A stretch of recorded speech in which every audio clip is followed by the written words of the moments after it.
warahmatullahi wabarakatuh.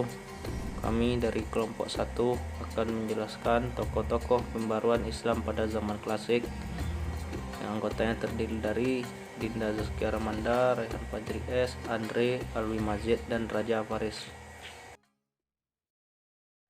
Yang pertama, Zaid bin Ali dari tahun 10 sampai 80 Hijriah atau 699 sampai 738 Masehi. Zaid bin Ali memiliki pandangan bahwa uang akan menghasilkan sesuatu melalui perniagaan.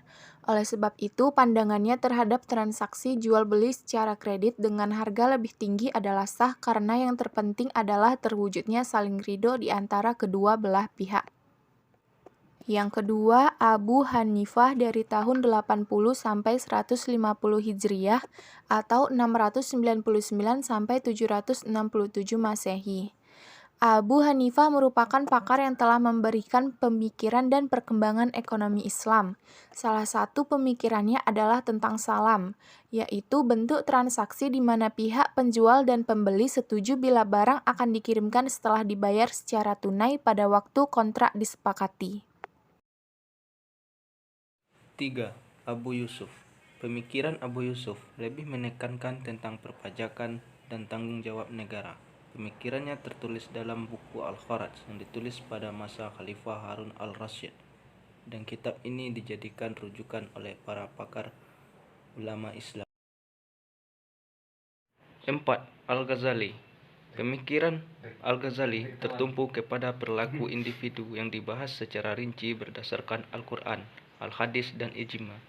Ia memiliki pandangan bahwa setiap manusia harus memenuhi keperluan hidupnya, melaksanakan kewajiban beribadah kepada Allah.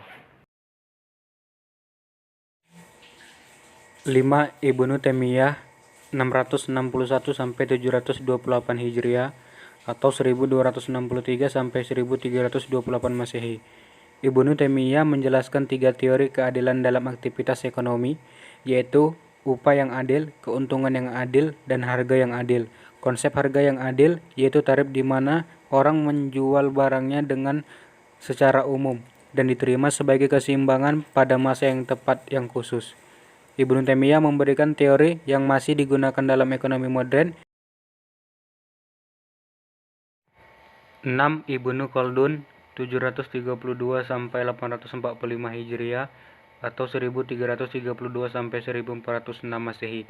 Pemikiran ekonomi Ibnu Khaldun telah mendahului pemikiran ekonomi barat.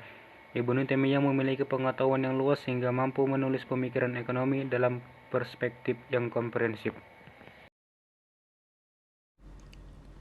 Baiklah, yang ketujuh yaitu Ibnu Qayyim dari tahun 691 sampai 751 Hijriah atau dari tahun 1291 sampai 1350 Masehi. Pemikiran Ibnu Qayyim dipengaruhi oleh Ibnu Taimiyah yang menjadi gurunya selama 16 tahun. Ibnu Qayyim memberikan perhatian kepada kajian zakat. Ibnu Qayyim menekankan prinsip keadilan dalam besaran zakat atau nisab.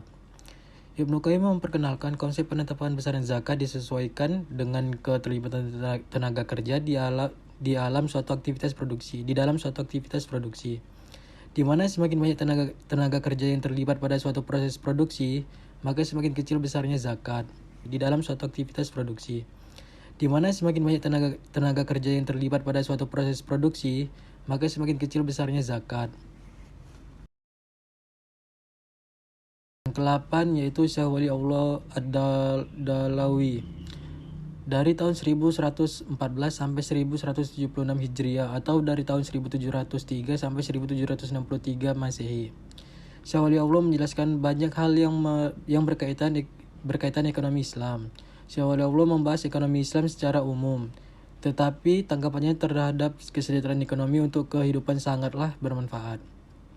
Syekh Waliullah membahas keperluan asas manusia, kepemikiran, saran produksi, kepentingan untuk bekerja sama dalam proses produksi, dan berbagai bentuk distribusi dan konsumsi.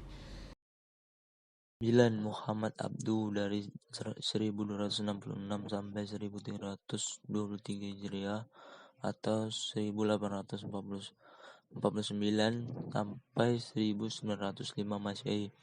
Muhammad Abduh menyatakan demi kemaslahatan umum, Islam mewajibkan pemerintah untuk berperan dalam urusan ekonomi. Peranan yang diharapkan terlain mendirikan pabrik untuk meningkatkan produksi, membuat lahan kerja baru, menentukan harga bahan pokok, dan menentukan kebijakan ekonomi.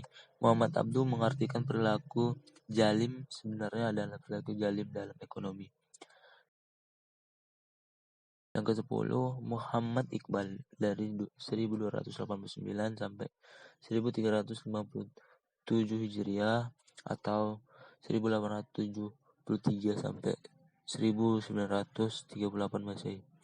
Muhammad Iqbal memiliki pemikiran ekonomi Islam lebih kepada konsep-konsep umum. Ia melihat kelemahan dan sistem kapitalis dan komunis, dan ia mengambil sikap yang lebih baik dengan bersumber kepada Al-Quran dan Al-Hadis.